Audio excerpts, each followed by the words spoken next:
মার্কিন ভিসায় কড়াকড়ি আর এবছর আর কোনো H-1B ভিসা নয়, এই সিদ্ধান্ত ডোনাল্ড ট্রাম্প প্রশাসনের। তোমার কাছে যে বিষয়টা নিয়ে আমি প্রশ্নটা রাখবো, যে ইতিমধ্যে আমরা জানি যে এই যে H-1B ভিসা, সেটা নিয়ে আমেরিকাতে কাজ করতে যাওয়া বেশিরভাগ যারা মানুষ, তাদের মধ্যে ভারত এবং চীনের মানুষজনই রয়েছে।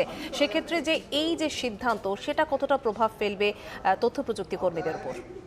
দেখো সঞ্চিতা, এটাই এই মুহূর্তে লাখ টাকার প্রশ্ন, কিন্তু তার থেকেও বড় প্রশ্ন বোধ হয় যে ডোনাল্ড ট্রাম্প এই মুহূর্তে এই সময়টাকে কেন বেছে নিলেন। অনেকেই বলছেন যে সামনে দ্বিতীয় দফার জন্য তাকে প্রেসিডেন্ট নির্বাচনে লড়তে হবে, এবং সেই নির্বাচনে লড়তে যাওয়ার আগে তার দেশের ভিতরে এই মুহূর্তে বেকারি সমস্যা যেখানে পৌঁছেছে 10%-এর উপরে গিয়ে পৌঁছেছে দ্বিতীয় বিশ্বযুদ্ধের পর আবারও, এবং সেটাকে সামাল দেওয়ার জন্য ডোনাল্ড ট্রাম্পের সামনে এই মুহূর্তে কোনো রাস্তা খোলা নেই, আপাতত দেশের মানুষের সামনে একটা প্রতিশ্রুতির দরজা খোলা ছাড়া। প্রতিশ্রুতির দরজা কেন বলছি, তার কারণ H-1B ভিসা বাতিল হয়ে যাওয়ার সঙ্গে সঙ্গে বা নতুন করে H-1B ভিসা দেওয়া হবে না এই সিদ্ধান্ত নেওয়ার সঙ্গে সঙ্গে আমেরিকান কোম্পানিগুলো দরজা খুলে সমস্ত আমেরিকানদের ডাকতে শুরু করে দিয়েছে এবং চাকরি দিতে শুরু করেছে, এমনটা কিন্তু নয়, কিন্তু ধরে নেওয়া হচ্ছে এমনটা হবে বা হতে চলেছে। এটাও মাথায় রাখতে হবে, ডিসেম্বর মাস পর্যন্ত এই বিষয়টাকে স্থগিত রাখা হলো, বা অনেকে বলছেন এই বছর বলতে ট্রাম্প হয়তো অর্থবর্ষ বুঝিয়েছেন, যেটা অক্টোবর মাস পর্যন্ত চলে আমেরিকাতে।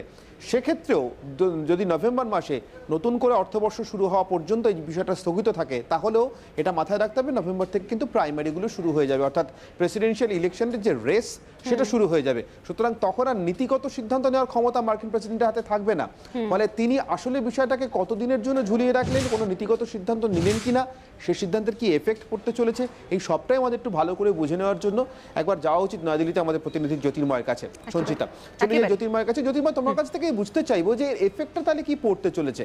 H-1B ভিসা আপাতত এবছর দেওয়া হচ্ছে না, প্রথমত বছরটা খুব ওয়েল ডিফাইন্ড নয়, অর্থবর্ষ নাকি এই যে ইংরেজি সাল হিসেবে যেটা 2020 আমরা দেখছি তার 31শে ডিসেম্বর পর্যন্ত, এবং দুই, যদি গোটা বছরটাও হয় তাহলেও এর কি কোনো সুদূরপ্রসারী প্রভাব পড়বে মার্কিন অর্থনীতিতে, বা একই সঙ্গে আমাদের অর্থনীতিতে?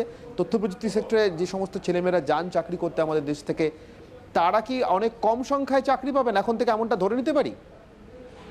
দেখো, প্রথমেই জানাই যে মার্কিন প্রশাসনের তরফ থেকে যা জানানো হয়েছে তা এই সিদ্ধান্ত 2020 সালের ডিসেম্বর পর্যন্ত আপাতত কার্যকর থাকবে, এবং তার পরবর্তী ক্ষেত্রে সিদ্ধান্ত পুনর্বিবেচনা করে পরবর্তী পদক্ষেপ নেওয়া হবে। অর্থাৎ গোটা বছরটাই কার্যত H-1B ভিসা বন্ধ হতে চলেছে। দ্বিতীয় যে বিষয়টি, আমেরিকার অভ্যন্তরে পরিসংখ্যান বলছে, সরকারের পরিসংখ্যান বলছে, গত ফেব্রুয়ারি মাস থেকে শুরু করে আজ পর্যন্ত প্রায় 20 মিলিয়ন আমেরিকান যুবক যুবতী তারা কাজ হারিয়েছে, যেটা তাদের গোটা দেশ জুড়ে যেভাবে কাজের জন্য হাহাকার, সেটা কার্যত চরমে পৌঁছেছে, এমনই পরিসংখ্যান বলছে। আর ঠিক এইরকম একটি পরিস্থিতিতে মার্কিন প্রেসিডেন্ট ডোনাল্ড ট্রাম্পকে নির্বাচনের মুখোমুখি হতে হচ্ছে। ফলত তার কাছে কোন বিষয়টি কতটা নীতিগতভাবে যৌক্তিকতা পাচ্ছে, তার থেকেও বেশি রাজনৈতিকভাবে কোন পদক্ষেপটা তার ক্ষেত্রে কার্যকরী হবে, মূলত তিনি সেটাই বিচার করছেন, এমনই কিন্তু কূটনীতিকরা মনে করছে। অবশ্যই H-1B ভিসা যদি বন্ধ হয়ে যায়, তার সরাসরিভাবে ভারতের অর্থনীতির ওপর একটা প্রভাব ফেলবে। তার কারণ গত কয়েক বছরের যে পরিসংখ্যান বলছে, সেই পরিসংখ্যানে দেখা যাচ্ছে যে 85,000 এক বছরে, একটা অর্থবর্ষে 85,000 H-1B ভিসা গ্রান্ট করা হয়। তার মধ্যে 70% প্রায় ভারতের তরফ থেকে ভারতীয়রা পেয়েছে গত কয়েক বছরে। অর্থাৎ খুব স্বাভাবিকভাবেই ভারতের শিক্ষিত যুবক যুবতীদের একটা বড় অংশই H-1B ভিসার উপর নির্ভর করে। তবে একটা বিষয় স্পষ্ট, ইতিমধ্যেই যাদের H-1B ভিসা গ্রান্ট হয়ে গিয়েছে তাদের ক্ষেত্রে কিন্তু কোনোভাবেই আর নতুন করে অ্যাসেপ্ট হওয়ার সম্ভাবনা নেই। নতুন করে যারা আমেরিকায় যেতে চাইছে তারাই এক্ষেত্রে সব থেকে বেশি এক্ষেত্রে আঘাতপ্রাপ্ত হবে। এবং এই মুহূর্তে মার্কিন যে টেক সংস্থাগুলি রয়েছে তারা স্পষ্টভাবে বলছে যে মার্কিন প্রেসিডেন্টের এই সিদ্ধান্ত আদতে মার্কিন অর্থনীতিকে কোনোভাবে চাঙ্গা করবে না, বরং ইমিগ্রান্ট পলিসি যদি সে বদল করে, H-1B ভিসাকে যদি আরো বেশি করে উদার করা হয়, তাহলে মার্কিন অর্থনীতিতে কিছুটা হলেও জোয়ার আসতে পারে। এই সিদ্ধান্তের ফলে মার্কিন যুবক যুবতীরা তারা বিপুল পরিমাণে চাকরি পাবে, এমন আশ্বাস কিন্তু কোনোভাবেই মার্কিন টেক সংস্থাগুলি দিতে পারছে না। অর্থাৎ একটা অচলাবস্থার জায়গা এই মুহূর্তে মার্কিন প্রশাসনের জন্য, মার্কিন অর্থনীতির জন্য রয়েছে, যার সরাসরি প্রভাব আমাদের ভারতের অর্থনীতিতেও পড়বে। শিক্ষিত যুবক যুবতীরা যারা যেতে চাইছিল আমেরিকাতে, তারা যেতে পারবে না। এমনকি ইন্টার কোম্পানি অনেক ট্রান্সফার হয়, এক দেশ থেকে অন্য দেশে ট্রান্সফার হয়, সেই ট্রান্সফারও কিন্তু পুরোপুরিভাবে আটকে যেতে চলেছে এই পলিসির কারণে। একটা বিষয় জ্যোতির্ময় তোমার কাছ থেকে আরেকটু স্পষ্ট করতে চাইবো, তুমি যেমনটা বলছিলে, আমিও বা সঞ্চিতার সঙ্গে আলোচনা করছিলাম যে ইমিডিয়েটলি যে মার্কিন কোম্পানিগুলো দরজা খুলে সমস্ত নিজেদের ছেলেমেয়েদের চাকরি দিতে শুরু করলো, H-1B ভিসা ফার্দার দেওয়া হবে না সিদ্ধান্তের পরিপ্রেক্ষিতে, এমনটা নয়। এটা একটা প্রতিশ্রুতি ঝুলিয়ে রাখা মাত্র ট্রাম্পের দিক থেকে। কিন্তু জ্যোতির্ময় একই সঙ্গে এটাও বুঝতে চাইবো, তাহলে ট্রাম্প বা তার পরামর্শদাতারা তারাও তো এটা বোঝেন, তারা কি মার্কিন নাগরিকদেরকে বা মার্কিন বেকার যুবক যুবতীদেরকে এতটাই বোকা মনে করেন যে শুধুমাত্র একটি প্রতিশ্রুতি দিয়ে তারা নির্বাচনী গণ্ডি পেরোতে চাইছেন? দেখো, আমেরিকায় একটা সেন্টিমেন্ট কাজ করে, যে সেন্টিমেন্ট অত্যন্ত প্রবল একটা সেন্টিমেন্ট। সেই সেন্টিমেন্ট হচ্ছে যে ইমিগ্রেশন পলিসির কারণে বাইরে থেকে আসা মানুষজন তারা আমেরিকার সমস্ত চাকরি তারা পেয়ে যাচ্ছেন, আমেরিকার বুকে গোটা পৃথিবীর মানুষের কর্মসংস্থান হচ্ছে, অথচ আমেরিকার যুবক যুবতীরা তারা চাকরি পাচ্ছে না। অর্থাৎ যারা নন আমেরিকান তাদের বিরুদ্ধে কোথাও একটা কোট আনকোট গ্রাজ কাজ করে। মূলত সেই গ্রাজটাকেই রাজনৈতিক স্বার্থে ব্যবহার করার চেষ্টা করছেন এই মুহূর্তে ডোনাল্ড ট্রাম্প। তার কতটা রাজনৈতিক ভাবে তিনি ডিভিডেন্ড পাবেন সেটা ভবিষ্যৎ বলবে, কিন্তু আপাতত তিনি সেই গ্রাজটাকে তিনি ব্যবহার করতে চাইছেন, যে তিনি ইমিগ্রেশন পলিসি তিনি বদল করেছেন, যা নিয়ে একাধিকবার আওয়াজ উঠেছে, কিন্তু এর আগে কোনো প্রশাসনিক কোনো রাষ্ট্রপতি সেই কাজ করার সাহস দেখাননি। তিনি কার্যত সেই সাহস তিনি দেখিয়েছেন। এই আবেদনটাই তিনি মার্কিন যুবক যুবতীদের কাছে, বিশেষত যাদের অল্প বয়স তাদের কাছে তিনি এই আবেদনটা রাখতে চেয়েছেন। এবং সুনির্দিষ্ট একটি পরিসংখ্যান মার্কিন প্রশাসনের তরফ থেকে বের করা হয়েছে গত ফেব্রুয়ারি মাস থেকে আজ পর্যন্ত কত বয়সী, অর্থাৎ কোন বয়সে যুবক যুবতীরা সব থেকে বেশি কাজ হারিয়েছেন তারও একটা প্রোফাইলিং মার্কিন প্রশাসনের তরফ থেকে করা হচ্ছে।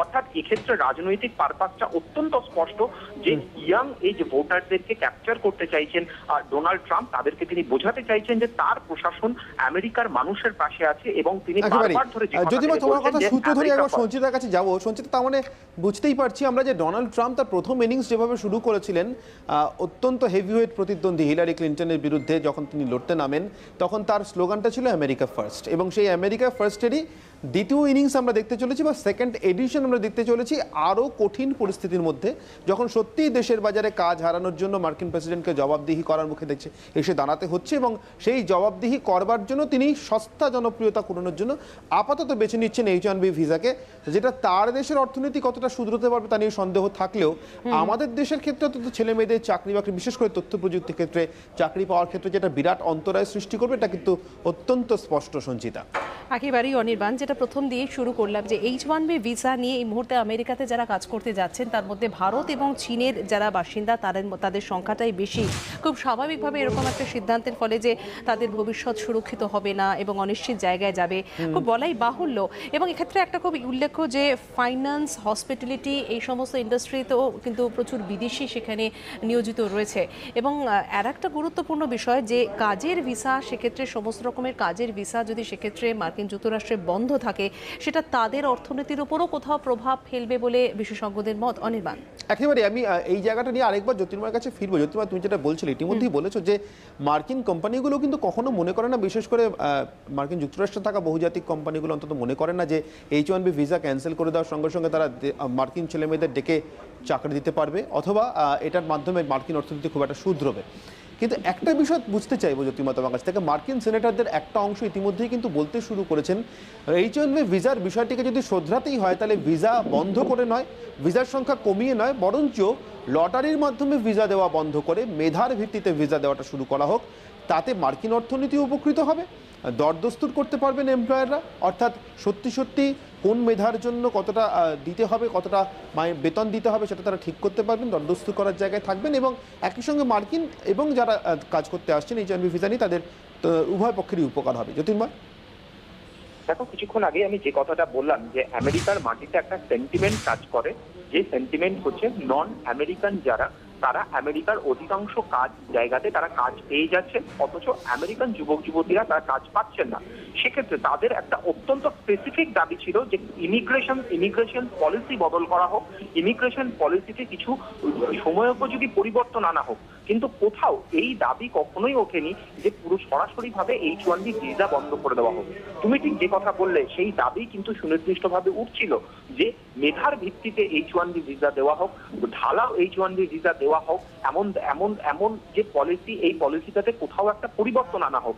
এবং তোমায় যদি আরো কিছুটা স্পেসিফিক ভাবে বলি, এই সিদ্ধান্ত নেওয়ার পরে ইতিমধ্যেই ইউএস টেক এজেন্সিগুলো বা সংস্থাগুলি তারা কিন্তু বিবৃতি জারি করতে শুরু করেছে।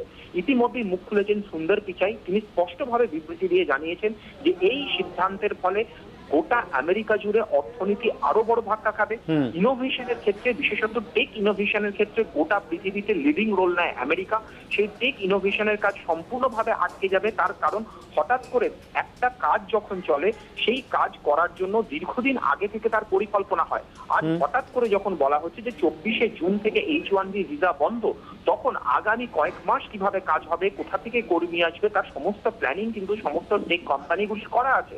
আজকে হঠাৎ করে এই সিদ্ধান্ত গ্রহণের ফলে তাদের কাজ সম্পূর্ণভাবে আটকে যাবে, কারণ নতুন কর্মীরা এসে যোগ দিতে পারবে না। নতুন নতুন যে প্রজেক্ট ইতিমধ্যে পাইপলাইনে রয়েছে, সেই প্রজেক্ট সম্পূর্ণভাবে থমকে যাবে, যাতে শুধুমাত্র দেশের অর্থনীতি নয়, তার পাশাপাশি টেক ইনোভেশনের যে একটা দীর্ঘ মেয়াদী যে কাজ চলে, সেই কাজে কোথাও একটা ছেদ পড়বে। অর্থাৎ পুরো বিষয়টি কোথাও আমেরিকাকে পেছনের দিকে ঠেলে দেবে। অর্থাৎ এই বিষয়টি নিয়ে কিন্তু আমেরিকার অভ্যন্তরেই তীব্র সমালোচনা ঝড় শুরু হয়েছে। দেখো সঞ্চিতা, ঠিক যে কথাটা বলছে জ্যোতির্ময়, যে আমেরিকা কিন্তু এতখানি তার এগিয়ে যাওয়ার কারণ সমস্ত ক্ষেত্রে এবং অর্থনীতির ক্ষেত্রে তো বটেই, বিশেষ করে গবেষণা ক্ষেত্রে বিশ্বের সেরা মেধাগুলিকে নিয়ে এসে আমেরিকাতে কাজ করার সুযোগ করে দেওয়া হয়। সেই কাজ করার সুযোগটাই যদি কেড়ে নেওয়া হয়, তাহলে নিশ্চিতভাবে বিশ্বের সেরা মেধাদের ঠিকানা আর আমেরিকা হবে না। এতে সেই মেধারা কর্মক্ষেত্রে বা তাদের অর্থনৈতিকভাবে কতটা ক্ষতি হবে সেটা পরবর্তীকালে বিচার্য, কিন্তু আমেরিকান অর্থনীতির যে বিন্দুমাত্র লাভ হবে না বা তার গবেষণাতে যে বিন্দুমাত্র লাভ হবে না, সেটা কিন্তু আমেরিকানরা বলছেন। এতে এর এফেক্ট আমাদের অর্থনীতিতে যেভাবে পড়তে চলেছে, সরকারের একটা নতুন শিরোপীড়ার কারণ হয়ে দাঁড়াতে চলেছে এই লকডাউন পরবর্তী দুর্বল আর্থিক পরিস্থিতির মধ্যে।